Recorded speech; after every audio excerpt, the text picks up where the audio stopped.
Bonjour à tous et bienvenue dans cette nouvelle vidéo. Donc dans cette vidéo, on va voir ensemble comment faire un CV simple, efficace et surtout rapide. Donc je vous fais la promesse que dans cette vidéo, on arrivera à faire un CV de manière rapide, donc en moins de 30 minutes. Alors on va commencer tout de suite pour pas s'attarder. Donc vous ouvrez Word ou le logiciel de rédaction que vous préférez. Donc, on ouvre Word et en haut à gauche, vous allez mettre votre nom, d'accord? Donc, qui est l'expéditeur de ce CV. Donc, pour ma part, vous écrivez votre prénom suivi de votre nom. Donc, toujours prénom, nom. Ensuite, vous allez mettre, donc vous faites entrer. Vous allez mettre votre adresse. Donc, pour ma part, donc c'est 6 avenue du Printemps. Vous mettez un tiret, donc le tiret du 6, donc la touche clavier 6, et vous appuyez en même temps sur le majuscule pour mettre le tiret. Et vous allez mettre le code postal de votre ville, ainsi que le nom de la ville. Donc en l'occurrence, pour moi, ça sera Strasbourg. Vous refaites entrer, et là on va mettre le numéro de téléphone ainsi que l'adresse mail. Alors pour un petit peu étayer, pour améliorer notre CV, on va aller dans Insérer, qui est ici, et on va aller dans Symbole, et vous allez aller dans Autres symboles. Voilà, donc là on se retrouve sur la page de symboles, où on a les différents symboles, et en fait on va venir... Attendez, voilà, donc on va aller dans Police, ici, dans la barre, et on va chercher Wheelings. Donc Wheelings, il est là, Wheelings 1, Wheelings 2, Wheelings 3. Donc on va regarder où est-ce qu'on trouve notre téléphone. Voilà, notre téléphone est là. Donc vous avez le choix entre deux icônes sous Word, soit vous avez le téléphone fixe, soit vous avez le téléphone portable. Alors pour ma part, j'utilise toujours celui-là. Il est tout de suite beaucoup plus visuel que le deuxième, pour ma part, je trouve. Alors, on va l'insérer. Voilà, donc on peut voir qu'il s'est inséré. Et dans la foulée, on va tout de suite insérer le symbole de la lettre, donc pour l'adresse mail. Donc, on reclique dessus et on va faire insérer. Voilà. Ensuite, on fait fermer. Et on va écrire le numéro de téléphone. Donc pour ma part, je fais quelque chose de très simple, le 06 00 00 00 00. Vous refaites entrer et là vous allez mettre votre adresse mail. On va juste faire un petit espace, voilà, pour que ça soit plus clair. Voilà. Donc pour l'adresse mail, je vous conseille de toujours faire prénom, point, nom, arrobase, et votre éditeur, pour ma part, ça sera gmail.com. Voilà. Et faites entrer. Voilà. Donc là, vous avez déjà rempli le champ du destinataire, de l'expéditeur, pardon. Mais vous voyez que les interlignes sont quand même assez importants. Parce que si on dézoome, on est pratiquement sur un sixième, un cinquième de la page qui est de trop. Donc pour diminuer en fait cette interligne, on va tout sélectionner et on va aller dans mise en page. Et là, vous voyez l'espacement entre les différentes lignes. Donc là, on a 10 points. Donc on va essayer de diminuer ça.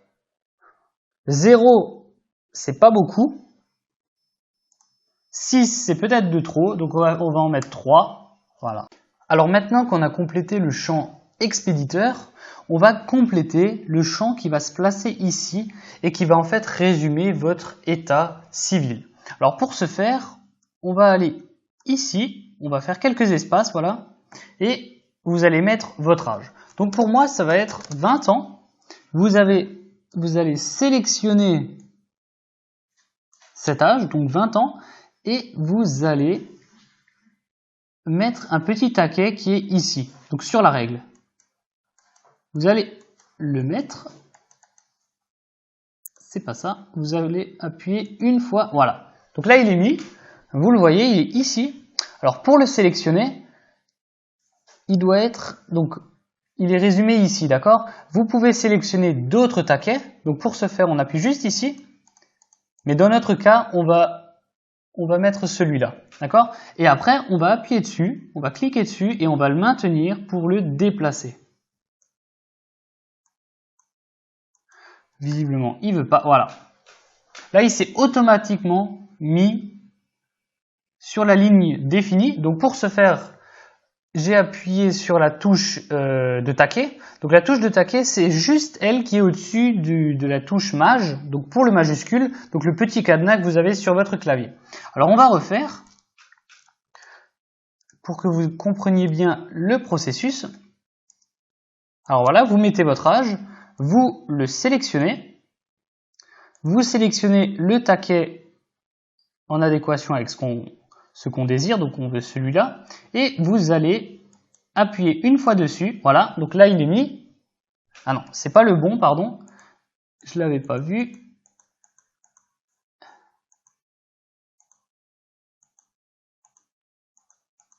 voilà, là il est, maintenant on le met ici, on reste appuyé dessus pour le placer où l'on veut, en l'occurrence ici, et après on va appuyer sur la touche de taquet juste au-dessus de la touche majuscule et il va se mettre automatiquement. Voilà. Alors il se peut que Word vous signale ces choses-là, donc là vous mettez ignorer. Voilà. Et vous avez automatiquement le champ qui est ici. Donc on va continuer. Donc la deuxième chose, vous allez mettre si vous êtes célibataire ou marié, c'est pas obligatoire. Moi, je préfère le mettre. Donc célibataire. On refait le même processus. On revérifie bien le choix du taquet et on va le mettre sur la même ligne. S'il veut bien se mettre. Voilà. Ensuite, je me mets là, taquet. Et ensuite, on va bien se mettre sur la même ligne. Voilà. Alors, il se peut que des fois,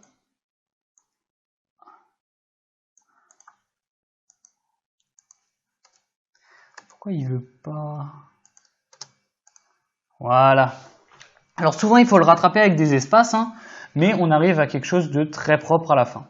Ensuite, la troisième ligne, on va mettre si vous êtes détenteur d'un permis et d'un véhicule. Donc pour moi, c'est le permis B plus véhicule. Alors on refait, hein, toujours la même chose. On reprend, on met un taquet, voilà, et on va appuyer. Voilà, là il s'est mis automatiquement de la bonne manière. Donc des fois il faut un petit peu jouer sur les espaces, sur les règles, ça voilà.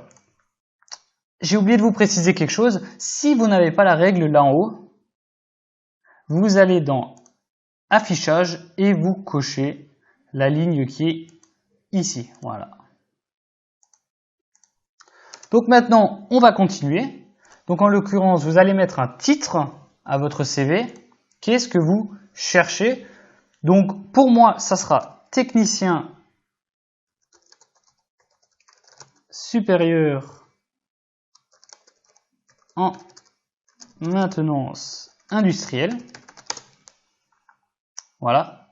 Alors vous pouvez le noter en minuscule, sélectionnez votre titre et allez sur le champ qui est là et vous choisissez ensuite minuscule, majuscule. Alors ce qu'on va faire, c'est qu'on va bien sûr le centrer, on va l'augmenter. Alors moi je vous conseille une taille de police de 20, 22, voilà. Même peut-être un peu plus en fonction de ce que vous écrivez.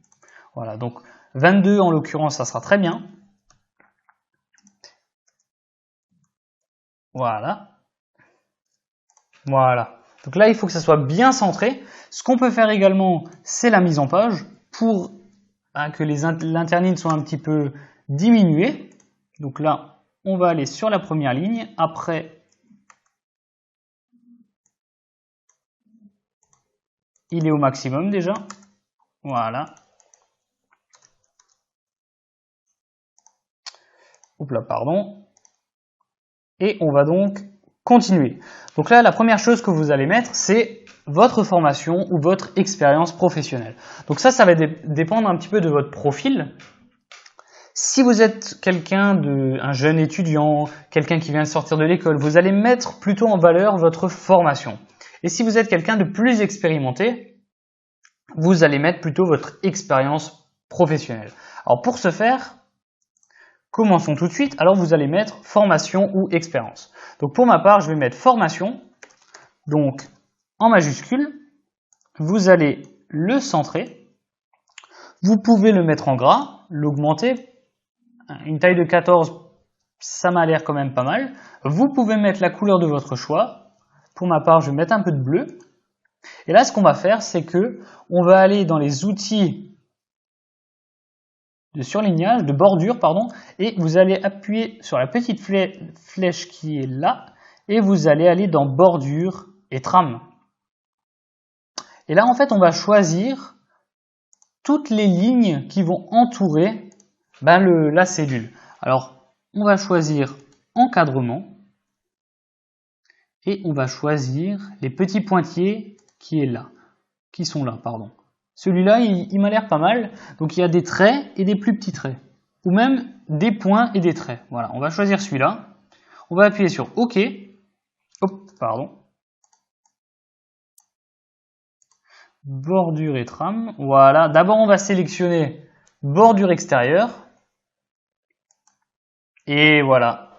On a le pourtour de notre cellule, qu'on peut dire, notre cellule formation, avec la bordure qu'on aura sélectionnée. Donc ça va vraiment permettre de faire la différence entre vos formations et vos expériences professionnelles. Voilà. Par contre là on a un écart qui est assez important, donc on va le diminuer, voilà. On peut même le titre, on a oublié de le mettre en gras, voilà. Et donc on va continuer. Alors là, il ne veut pas. Ça, c'est quelque chose qui peut vous arriver. Alors, vous allez vous mettre là.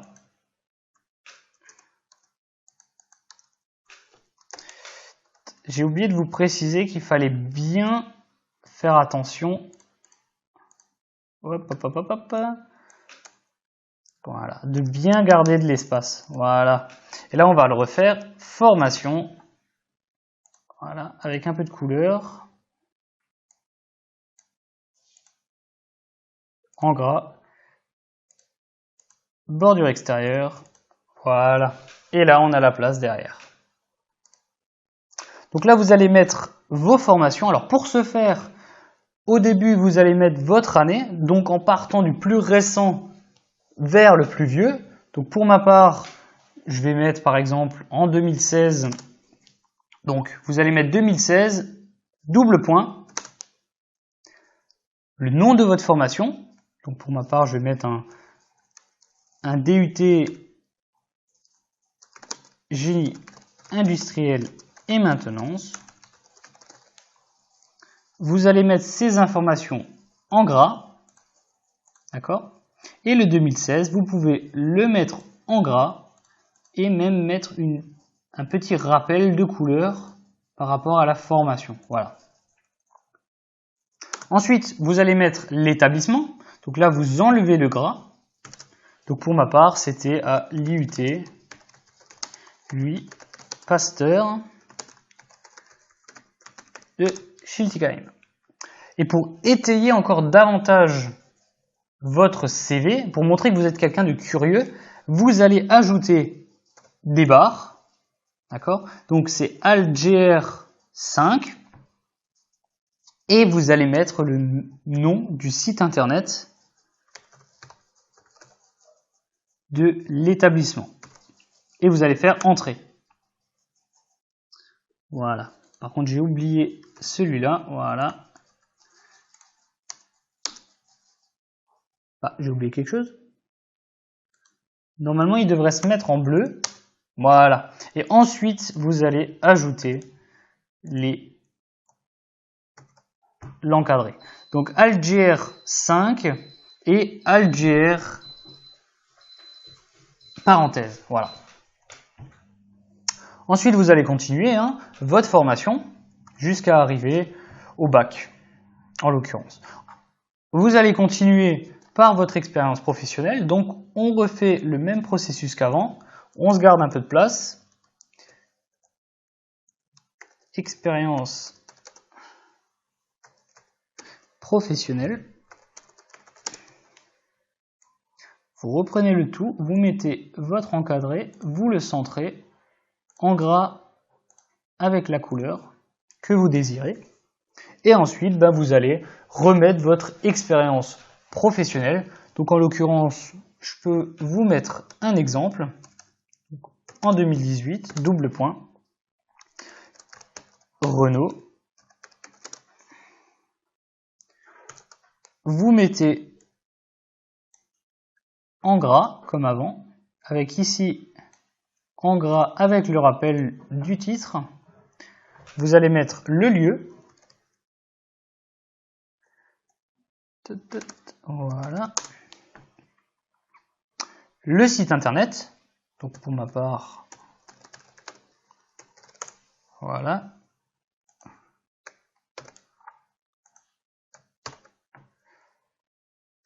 Et là, vous allez mettre en fait le domaine, le secteur d'activité en fait de cet employeur, parce que on a beaucoup d'employeurs. Ça peut être vraiment une société qui n'est pas connue, et donc il faut spécifier le secteur d'activité. Donc en l'occurrence Renault, tout le monde sait ce que c'est. C'est la construction d'automobiles. Construction automobile. Voilà. Ensuite, vous allez mettre sur une deuxième ligne,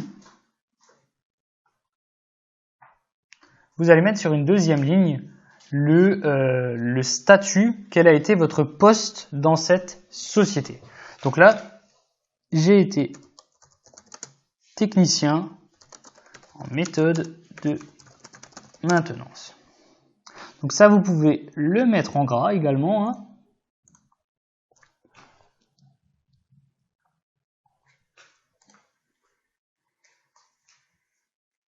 Et là, maintenant, vous allez mettre un petit peu ce que vous avez fait dans ce poste. D'accord? Alors, pour ma part, j'ai la création d'un plan de maintenance.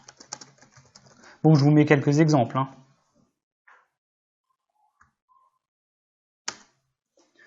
Revalorisation des pièces détachées.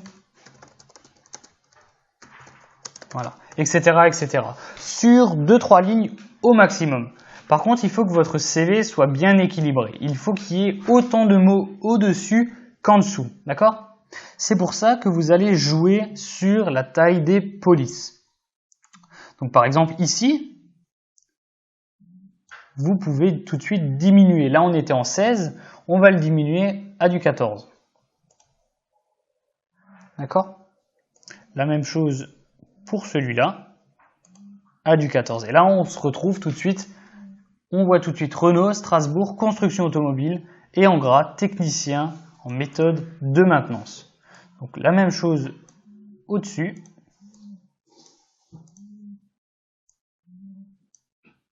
Du 14. Voilà. Donc là, on continue. Vous continuez vos expériences professionnelles, vos formations. Et ensuite, on va ajouter une colonne compétences complémentaires. Donc la même chose, l'encadrer, voilà. Et là vous allez mettre un petit peu toutes les compétences que vous pouvez avoir. En l'occurrence, ça sera les langues, ça sera la bureautique et ça sera les logiciels que vous connaissez. Donc là on va regarder ça tout de suite. Donc en l'occurrence allemand. Double point. Donc on fait exactement le même processus qu'avant. Allemand en gras. Là, vous n'êtes pas obligé de mettre de la couleur.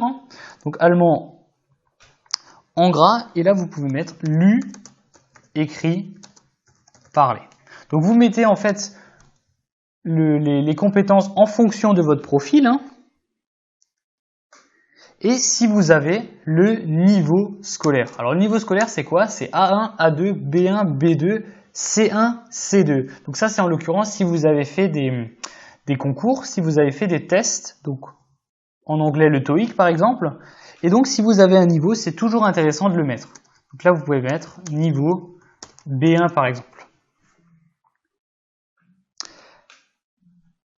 Ensuite, je vous conseille de mettre la correspondance de ce niveau B1, d'accord? Donc en l'occurrence, le niveau B1, ça correspond aux compétences professionnelles. Alors il se peut que des gens ne connaissent pas les niveaux, d'accord? C'est pour ça qu'on va mettre... Hop, hop. Voilà.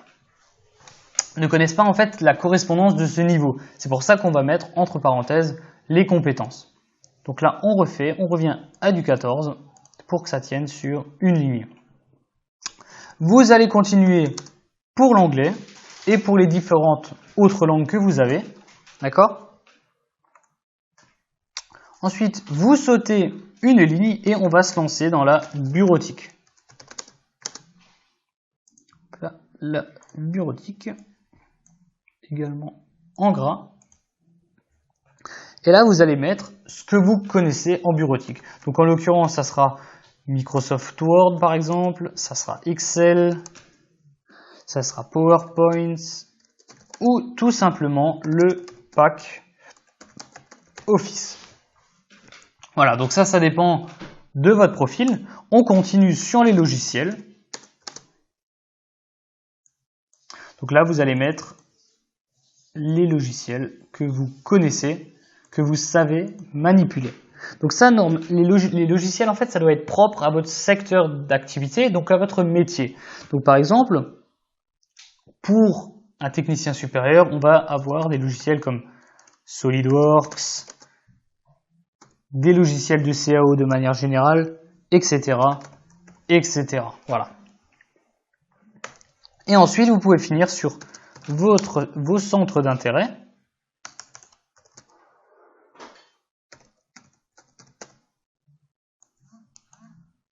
Voilà.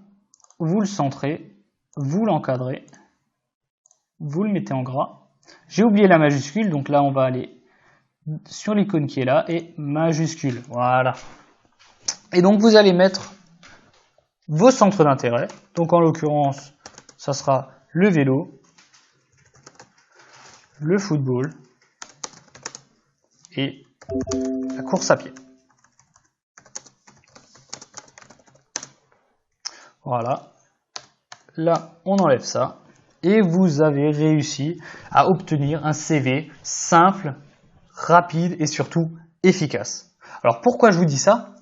Pourquoi est-ce qu'il est efficace? Parce qu'en fait, un recruteur, lui, il va voir 50, 100 CV la journée, pendant la journée, d'accord? Et s'il va voir un CV comme le vôtre, clair, simple et précis, il va vouloir regarder plus en détail votre CV. Voilà. Donc j'espère que cette vidéo vous a plu. Donc n'hésitez pas à vous abonner. Mettez en commentaire si cette vidéo vous a plu. D'accord? Si vous avez des pistes, s'il y a des choses que vous n'avez pas compris, mettez-les moi en commentaire, je répondrai. Et si vous désirez en savoir plus sur les CV, sur les lettres de motivation, n'hésitez pas à cliquer sur le lien qui s'affiche pour recevoir 1 heure de formation gratuite. Voilà. Donc on se retrouve de l'autre côté. Ciao, ciao!